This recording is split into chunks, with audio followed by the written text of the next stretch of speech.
परमानंदम कृष्णं वंदे जगद्गुरुम्।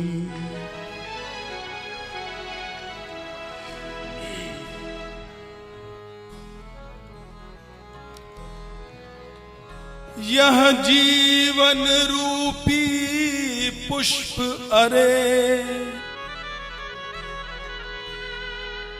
यह जीवन रूपी पुष्प अरे, यौवन में फूला करता है। दे चढ़ाई से हरि चरणों में, विषयों में क्यों झुलसाता है। जीवन खत्म हुआ तो जीने का ढंग आया, जीने का ढंग आया। जीवन खत्म हुआ तो जीने का ढंग आया, जीने का ढंग आया। ये जीवन खत्म हुआ तो जीवन खत्म हुआ तो जीने का ढंग आया, जीने का ढंग आया। जीवन खत्म हुआ तो जीने का ढंग आया, जीने का ढंग आया। जब क्षमा बुझ गई तो, जब क्षमा बुझ गई तो महफिल पे रंग आया, महफिल पे रंग आया। जब क्षमा बुझ गई तो महफिल पे रंग आया, महफिल पे रंग आया। मन की मशीनरी तब ठीक चलना सीखा, मन की मशीनरी ने तब ठीक चलना सीखा।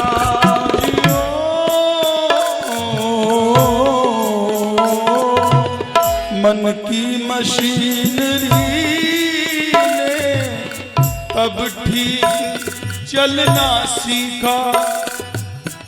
जब बूढ़े तन के हर एक, जब बूढ़े तन के हर एक पुर्जे पे जंग आया, पुर्जे पे जंग आया।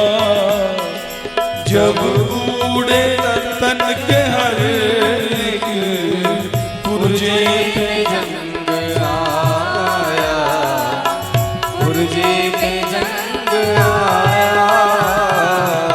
जीवन खत्म हुआ तो, जीवन खत्म हुआ तो जीने का ढंग आया, जीने का ढंग आया। जीवन खत्म हुआ तो जीने का ढंग आया, जीने का ढंग आया। अर्थात भजन जवानी में होता है, बुढ़ापे में नहीं होता। भजन जवानी में करना चाहिए। करो परलोक के खातिर, ओ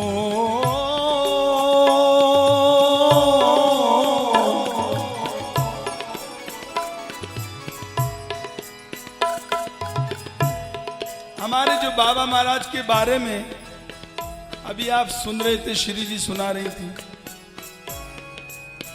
16 वर्ष की उम्र में ब्रज में आए और उनको एक महात्मा का उपदेश लग गया।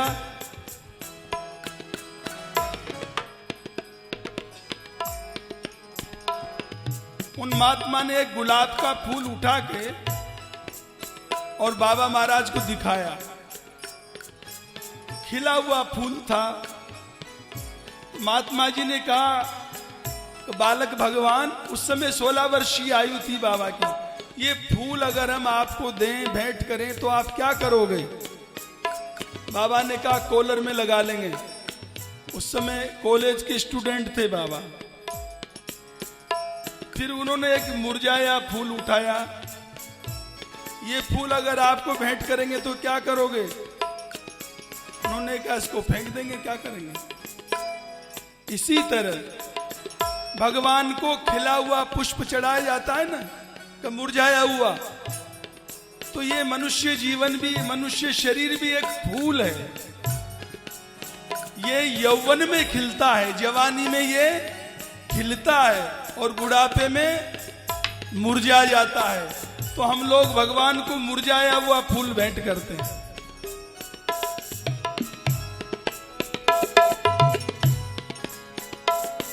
मुरझाए हुए फूल से भगवान, किसी को भी प्रसन्नता नहीं होती, भगवान को क्या होगी? इसलिए प्रहलाद जी ने 5 साल की आयु में भजन किया, ध्रुव जी ने 5 साल की आयु में भजन किया। माता पिता को बचपन से ही भजन करना, भक्ति सिखानी चाहिए बच्चों को। कलयुगी माँ बाप मत बनो। कलयुगी माँ बाप केवल पेट भरना सिखाते हैं। गोसाई जी कहते हैं, मात पिता बालक ही बुलावई, उदर भरे सोई धर्म सिखावई। जिससे पेट भर जाए ये सिखाते माता पिता, चाहे किसी तरह भरो। अब पेट भरना कोई बहुत बड़ी बात नहीं है, ये तो बिल्ली भी सिखाती है अपने बेटे को चूहा कैसे मारा जाता है। ये तो पेट भरना, कुत्ता बिल्ली भी पेट भरते हैं। आपने उसका जन्म मरना तो छुड़ाया नहीं। बिना भगवान की भक्ति के आप उसको डॉक्टर बना दो, इंजीनियर बना दो, उसके बनने के बाद भी उसके अंदर मानवता नहीं आएगी। डॉक्टर बनने के बाद भी नोचेंगे लोगों को। मुर्दों को आईसीयू में भर्ती कर देंगे। क्यों? भक्ति नहीं है। और भक्ति सिखाओगे तो वो अपना भी कल्याण करेंगे, समाज का भी कल्याण करेंगे। जिस पद पे वो प्रतिष्ठित होंगे वहां भी सेवा भाव से सेवा करेंगे। इसलिए मन की मशीनरी ने तब ठीक चलना सीखा। जब बूढ़े हो गए तो माला पकड़ ली। मन की मशीनरी ने तब ठीक चलना सीखा। जब बूढ़े तन के हर एक, जब बूढ़े तन के हर एक पुरजे पे जंग आया, पुरजे पे जंग आया। जब शम्मा बुझ गई तो, जब शम्मा बुझ गई तो महफिल पे रंग आया, महफिल पे रंग आया।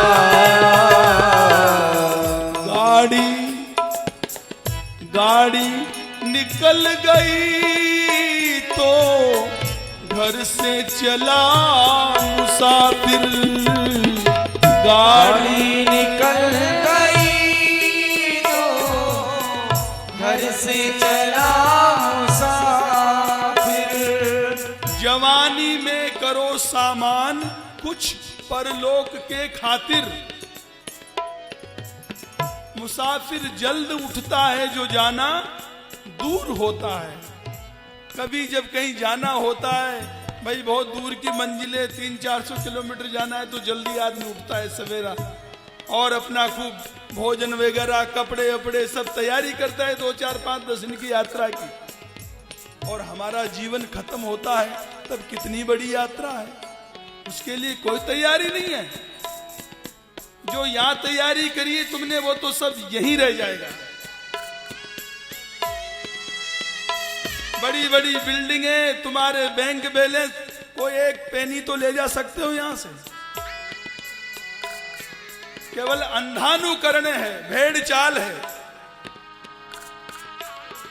गाड़ी निकल गई तो घर से चला मुसाफिर, मायूस हाथ मलता, मायूस हाथ मलता, वापस बरंग आया, वापस बरंग आया, मायूस हाथ मलता, वापस बरंग आया, वापस बरंग आया।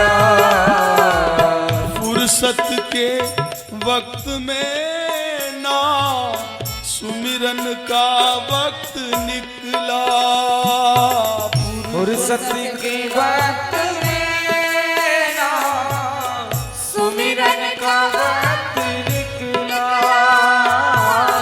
हम लोग जब भी भजन की बात आती है, भगवद आराधना की बात आती है तो कहते समय नहीं है, और समय हम लोगों के पास इतना है उसकी कोई गिनती नहीं। आप अगर अच्छी तरह नोटिस करो आपको पता लग जाएगा 2-4 घंटे तो आप मोबाइल में देखते हो 24 घंटे में, वो 4 घंटे कहां से आए आपके पास? आपका तो समय नहीं है,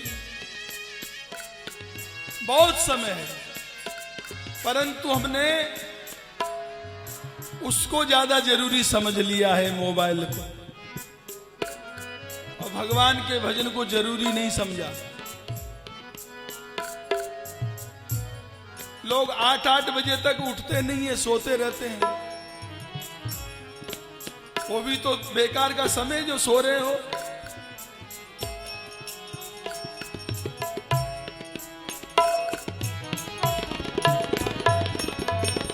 फुर्सत के वक्त में ना सुमिरन का वक्त निकला, उस वक्त वक्त मांगा, उस वक्त वक्त मांगा, जब वक्त तंग आया, जब वक्त तंग आया, उस वक्त वक्त मांगा, उस वक्त वक्त मांगा, जब वक्त तंग आया, जब वक्त तंग आया। समय की कोई कीमत नहीं है। अंतिम समय में अगर हम जीवन भर की कमाई भी डॉक्टर को दे दें तो हमको 1 मिनट भी नहीं दे सकता। तो बताओ वो 1 मिनट ज्यादा कीमती है कि तुम्हारी जीवन भर की कमाई ज्यादा कीमती है? बताओ क्या कीमती है? तुम करोड़ों रुपए दे दो डॉक्टर को, 1 मिनट का जीवन दे दो, दे सकता है? तो तुलसीदास जी महाराज कहते हैं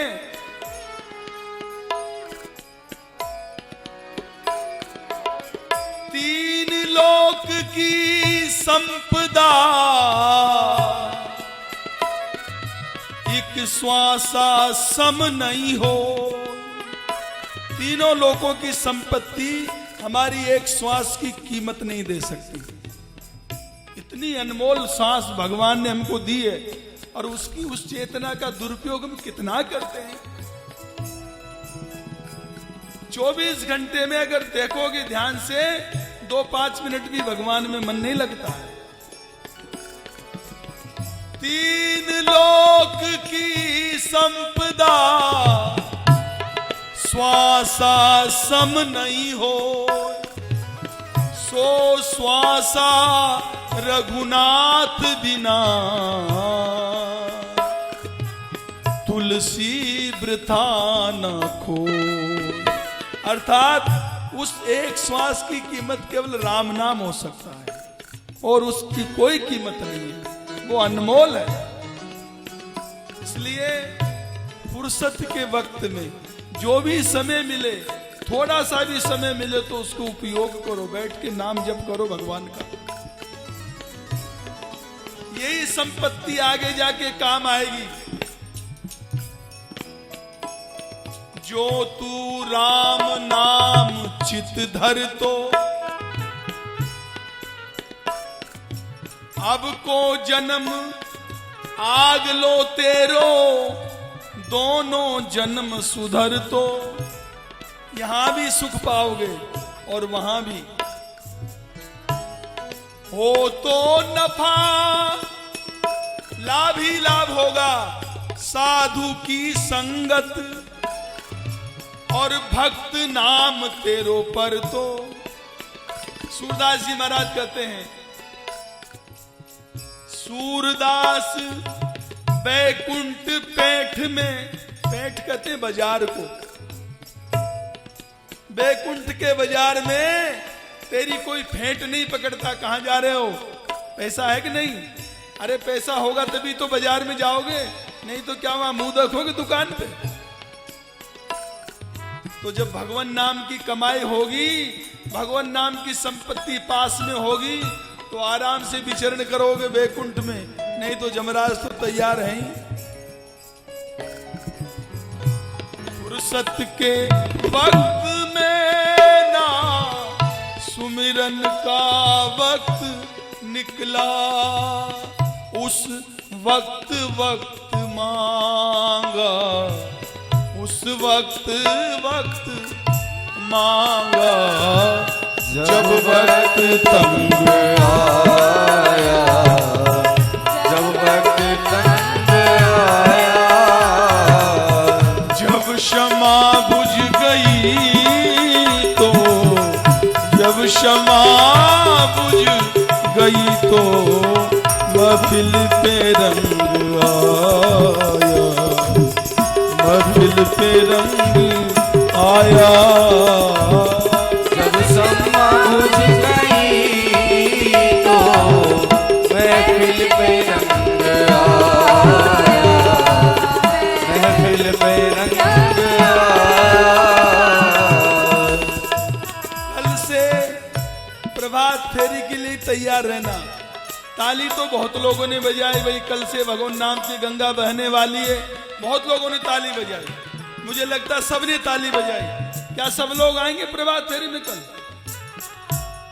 हाथ खड़े करो, कौन कौन आएगा। बहुत अच्छी बात है। देखो अभी हम लोग प्रयागराज गए थे, इधर ध्यान दो, सुनो। कल परसों प्रयागराज से आए हम लोग, कथा थी वहां इनकी बड़ी बहन मुरलिका जी की। वहां प्रभात फेरी चली प्रयागराज में, नैनी में 200 लोग रोज जाते हैं प्रभात फेरी में। हम सोच रहे थे कि यहाँ कोई जाएगा कि नहीं जाएगा, पर आज तक हमारा जो अनुभव है, 30 साल से हम कथाओं में घूमते हैं, जैसी फेरी प्रयागराज में चली ऐसी कहीं नहीं चली। और हमारे बाबा महाराज के द्वारा करीब 35,000 गांव में प्रभात फेरियां चलती हैं। भारतवर्ष में अनेक प्रांतों में 35,000 गांव में प्रभात फेरी चलती है। परंतु जैसी फेरी प्रयागराज में चली, पहले ही दिन इतने लोग इकट्ठे हो गए जिसकी हमें कल्पना नहीं थी। यही समय का सच्चा सदुपयोग है। कबीरदास जी महाराज कहते हैं, कबीरा सोता क्या करे। अरे कब तक सोओगे? देखो 3 चीज महापुरुष बताते हैं। एक तो भोग, जो हम लोग भोग भोगते हैं संसार का, स्त्री पुरुष का मिलन, भोग और भोजन और नींद, ये तीन चीज आप जितनी बढ़ाना चाहो बढ़ सकती है, जितनी घटाना चाहो घट सकती है। जितनी घटाओगे उतने ही ज्यादा जियोगे और जितनी बढ़ाओगे उतने ही जल्दी मरोगे। कोई आदमी 3 टाइम 4 टाइम खाता है जल्दी मरेगा, कोई 1 टाइम खाता है तो दीर्घायु होगा। जो अधिक सोता है वो अपने जीवन को, क्योंकि सोते समय इसका एक विज्ञान है, सोते समय सांस बहुत तेज चलती है। वैसे 24 घंटा में 21,600 श्वासें हमारी नॉर्मल चलती हैं, पर भोजन के समय, भोग के समय, सोते समय श्वास कई गुना हो जाती है। तो श्वास तो भगवान ने गिनती की दी है, आप उसको जल्दी जल्दी खत्म करो या उसको धीरे धीरे लेके लंबी बढ़ा दो। ये योगी लोग प्राणायाम क्यों करते हैं? हम अगर 1 मिनट में 4 बार श्वास लेते हैं तो योगी लोग 1 मिनट के लिए श्वास रोक ले तो उनकी 4 श्वास बच गई, वो बच गई तो उम्र बढ़ गई। और हम ज्यादा खा गए, इतना खा लेते हैं कि फिर बैठा भी नहीं रह जाता, तो श्वास भी पूरी नहीं आती, आधी श्वास आती है, आधी आधी श्वास आती है। मतलब बहुत दुरुपयोग होता है श्वास का। कबीरा सोता क्या करे, जागो जपो मुरार, एक दिना का सोवना लंबे पाम पसार। सोना तो है, फिर ऐसी नींद आएगी कोई उठाने वाला नहीं मिलेगा। इसलिए अभी जब तक जीवन है उसका सदुपयोग करो। भगवान का नाम, प्रभात फेरी, बैठ जाओ 2 मिनट, आरती होने वाली, 2 मिनट बैठ जाओ, जाओ माता बैठ जाओ। वहां घर भी जाके कोई बहुत अच्छा काम नहीं करोगे, इससे अच्छा काम तो मिलेगा नहीं तुम्हें। आरती होने वाली है, अंतिम अंतरा सुन लो। आयु ने न था सींग जब हथियार फेंक डाले, आयु ने न था सींग जब हथियार फेंक डाले। ये हमारी उम्र के हथियार हैं। आंखें, कान, 10 इंद्रियां मरने से पहले सब जवाब दे जाती हैं। ये हथियार है हमारे, और ये हथियार बुढ़ापे में निष्फल हो जाते हैं। आयु ने न था सींग जब हथियार फेंक डाले, यमराज फौज लेकर, यमराज फौज लेकर करने को जंग आया, करने को जंग आया। जीवन खत्म हुआ तो जीवन